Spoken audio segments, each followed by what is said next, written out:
Naam, ni wakati mwingine tena msikilizaji, tumekutana katika mwendelezo wa simulizi inayokwenda kwa jina la Kafara ya Mapacha. Simulizi iliyojaa visa na mikasa ya kusisimua, simulizi yenye kisa cha kweli, simulizi yenye changamoto mbalimbali za kimaisha.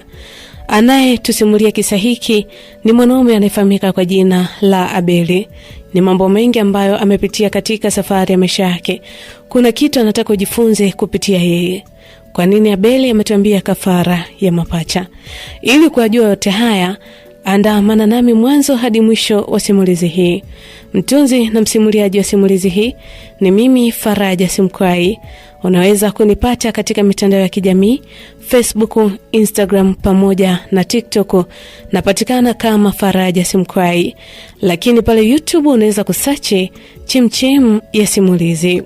Basi sehemu iliyopita tulishia pale ambapo Abeli alipigiwa simu na rafiki yake Musa kwamba wanatakiwa kwenda Zambia, na Abeli anatakiwa kumuaga mke wake kwa kumdanganya kwamba anaenda mkoani kwa ajili ya kwenda kutafuta bidhaa nyingine ya biashara zao ili kukuza genge lao la biashara. Jambo ambalo lilimfanya mke wake Abeli aweze kumwamini haraka mume wake japo alikuwa na mashaka. Na ukumbuke wakati huo msikilizaji, wakati Abeli anaondoka anaenda Zambia pamoja na rafiki yake Musa, mke wake Abeli alikuwa ni mjamzito na ujauzito ulikuwa mwishoni, alikuwa anakaribia kujifungua. Basi baada ya kufika huko Zambia, moja kwa moja walielekea kwa mganga wa kienyeji, ambapo mganga wa kienyeji aliwapa masharti Abeli pamoja na Musa. Lakini moja sharti alisema kwamba wanaporudi nyumbani njiani watakutana na mgeni. Na kweli mgeni walikutana naye njiani alikuwa ni mwanamke, jambo lililomtisha zaidi Abeli. Wanasema maisha yana siri nyingi, na wakati mwingine mwanadamu hujikuta akiingia kwenye njia ambayo hakuwahi hata siku moja kufikiria kama angepitia. Abeli aliondoka nyumbani kwake akiamini anatafuta mafanikio, lakini taratibu alikuwa anaanza kugundua kuwa si kila mlango wa utajiri hufunguliwa kwa nuru. Wengine hufunguliwa na giza, na tatizo la giza ni moja tu: ukiwa ndani yake kwa muda mrefu unaweza usione tena njia ya kurudi. Je, huyu binti wa ajabu alitajwa kuwa mgeni wa Abeli na Musa ni nani? Twende sambamba.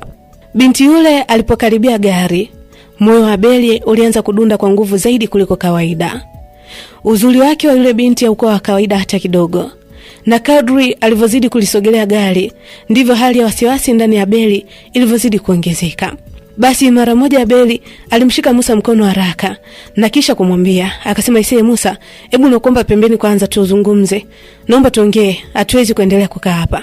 Basi Musa alimwangalia Abeli kwa sekunde chache kisha akakubali asogee pembeni. Basi wakaenda kusimama mbali kidogo na gari. Abeli hakusubiri hata sekunde moja. Abeli akaanza kusema, akasema, "Hapana Musa, hii haiwezi kuwa fair. Hii haiwezi kuwa fair hata kidogo." Abeli akaendelea kusema kwa sauti ya mkazo, akasema, "Musa, mimi siwezi kwenda na huyo binti nyumbani kwangu." Musa alibaki mtulivu kana kwamba alitegemea kusikia maneno hayo kutoka kwa Abeli. Musa akamwambia, akasema, "Abeli, kwa nini huwezi kwenda naye? Na mganga ametuambia kwamba huyu ndo mgeni wako na unatakiwa kuishi naye." Abeli akasema, "Yaani niishi naye kivipi?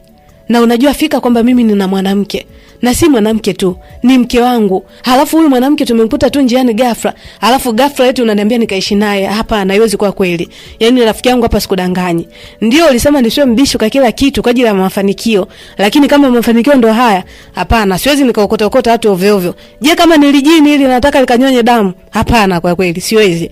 Basi Musa baada ya kusikia maneno hayo kutoka kwa Abeli, Musa akavuta pumzi ndefu kisha akamsogelea kidogo Abeli. Akamwita Abeli, akasema, "Abeli rafiki yangu, hebu tulia kwanza. Tuliza akili kwanza." Abeli akasema, "Hapana Musa, haya mambo si ya kawaida. Labda kama wewe umezoea, lakini mimi sio mimi. Lakini sio kwa upande wangu." Musa aliangalia kushoto na kulia kabla ya kusema neno lolote.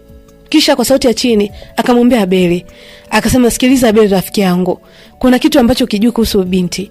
Huyu binti ambaye wewe unahisi unamuona na unakuwa na mashaka kwenda kuishi naye nyumbani. Huyu binti si binti ya kawaida. Yaani namaanisha huyu binti hakuna mtu mwingine anemuona isipokuwa sisi wawili." Mwili wa Abeli ulisisimka ghafla baada ya kusikia maneno hayo. Akasema, "Tunamuona sisi wawili? Una maana gani Musa? Kwamba huyu ni upepo, jini au ni nini? Mbona unanitisha?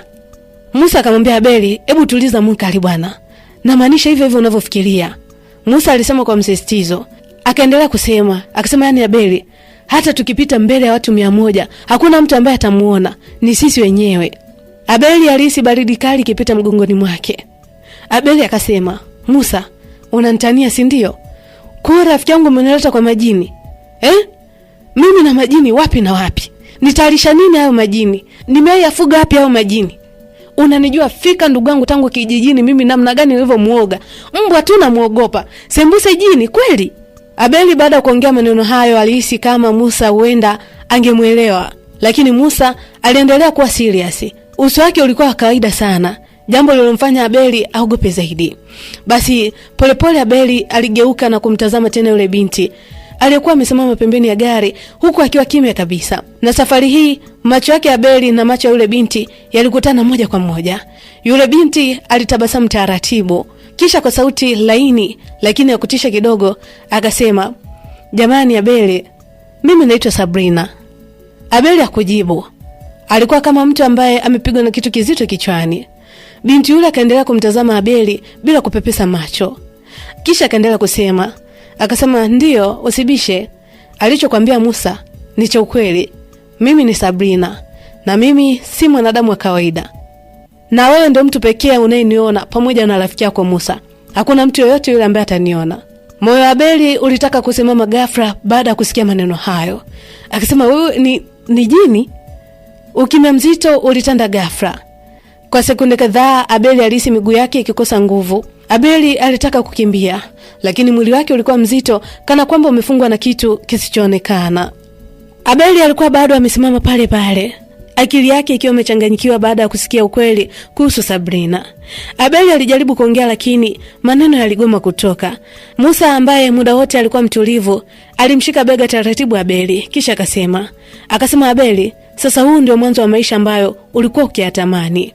Kisha Musa akatoa simu yake na kumuonyesha Abeli kitu fulani kwenye skrini ya simu.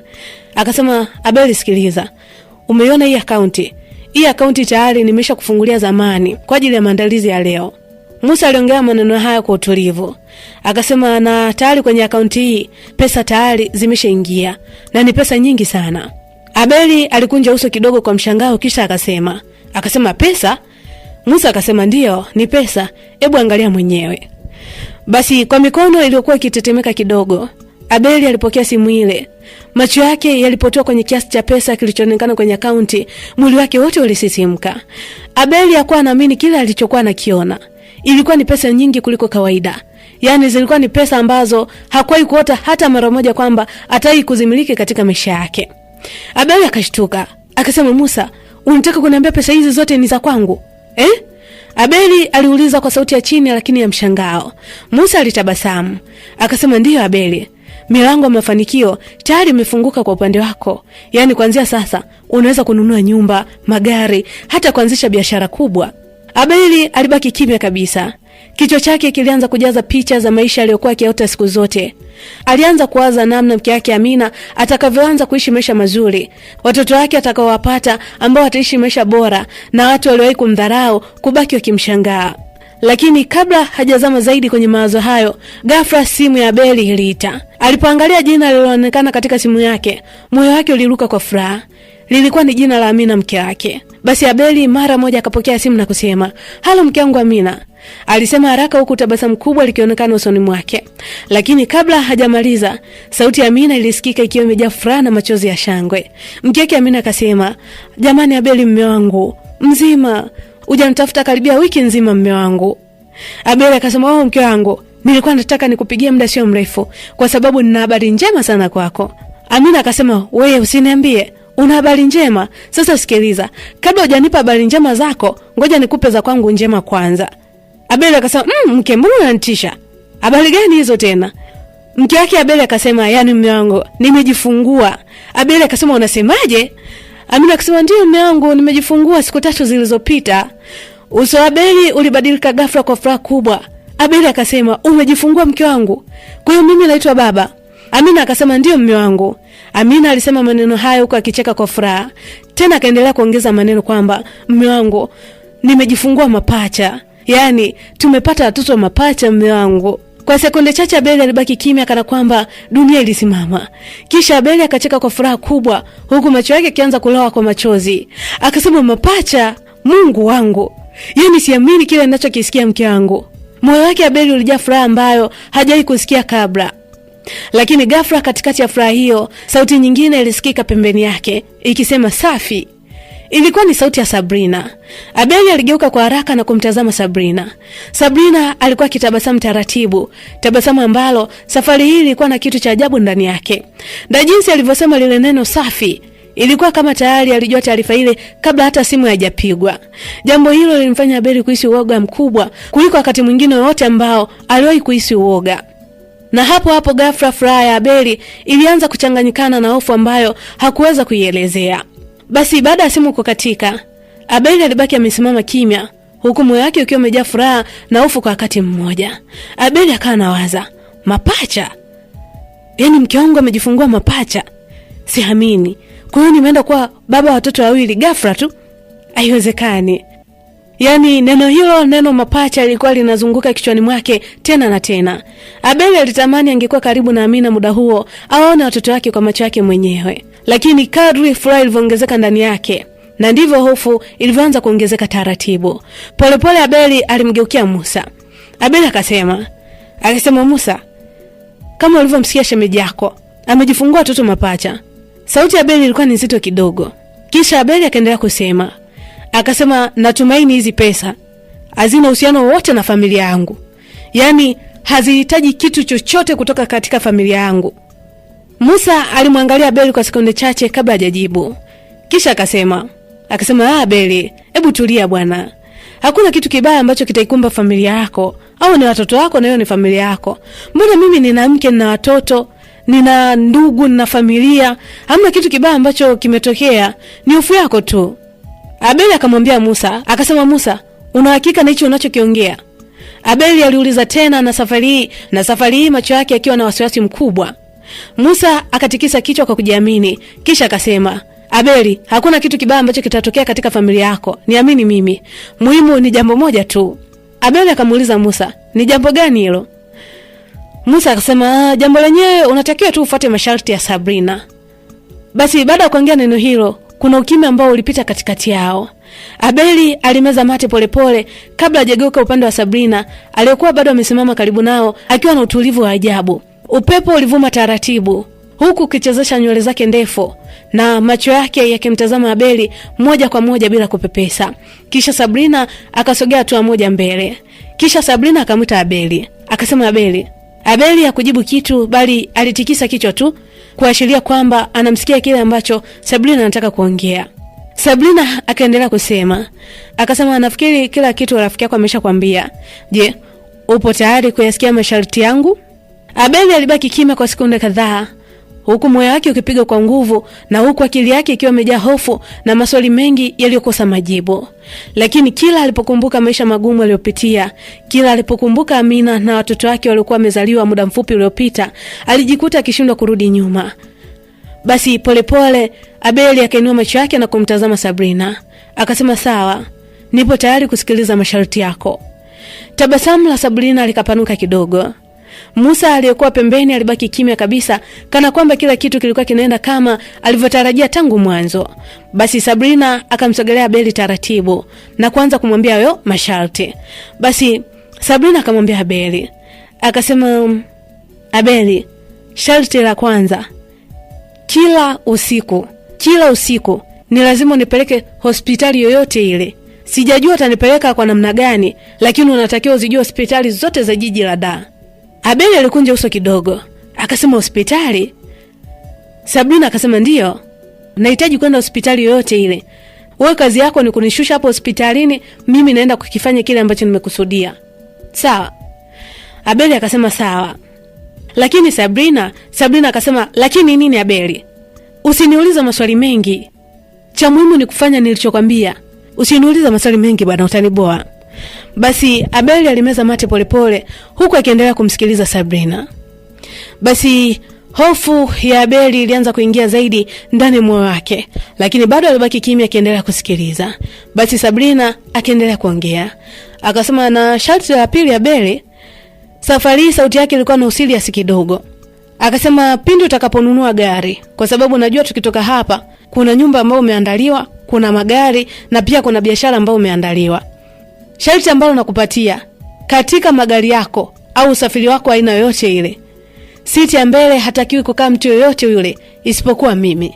Abeli alishtuka wazi wazi na kusema, lakini Sabrina akasema, wewe Abeli, masharti hayajadiliwi. Nimekwambia usiniuliza maswali mengi wala hakuna cha kwa nini. Basi Abeli alikaa kimya ghafla. Kimya kizito kilitanda katikati yao. Abeli alibaki akimwangalia Sabrina, huku moyo wake ukijaa mshangao na hofu kwa wakati mmoja. Masharti yale yalionekana ya ajabu, yasiyoeleweka na ya kutisha. Lakini jambo lililomwogopesha zaidi Abeli ni namna Musa alivyoonekana kuwa mtulivu, kana kwamba hakuna kitu kibaya ambacho kilikuwa kinaendelea baina yao. Na hapo ndipo Abeli alipoanza kutambua kuwa pesa alizopewa hazikuwa na msaada wa kawaida, bali zilikuwa na gharama yake, na gharama hiyo ndio kwanza ilikuwa inaanza kujifunua taratibu. Na huo ndio mwisho wa sehemu ya 3 wa simulizi inayokwenda kwa jina la Kafara ya Mapacha. Haya, Abeli ameshapewa masharti na jini Sabrina. Atakubali au atakataa? Ni kipi ambacho kitafuata katika mwendelezo wa simulizi hii? Ili kujua yote haya, usikose kufuatilia mwendelezo wa simulizi hii. Mtunzi na msimuliaji wa simulizi hii ni mimi, Faraja Simkwai. Unaweza kunipata katika mitandao ya kijamii, Facebook, Instagram pamoja na TikTok. Napatikana kama Faraja Simkwai. Lakini pale YouTube unaweza kusearch Chemchem ya Simulizi. Ukumbuke kuwa majina na mahali yaliyotumika katika simulizi hii si majina halisi, bali ni ya kufikirika tu. Kafara ya Mapacha.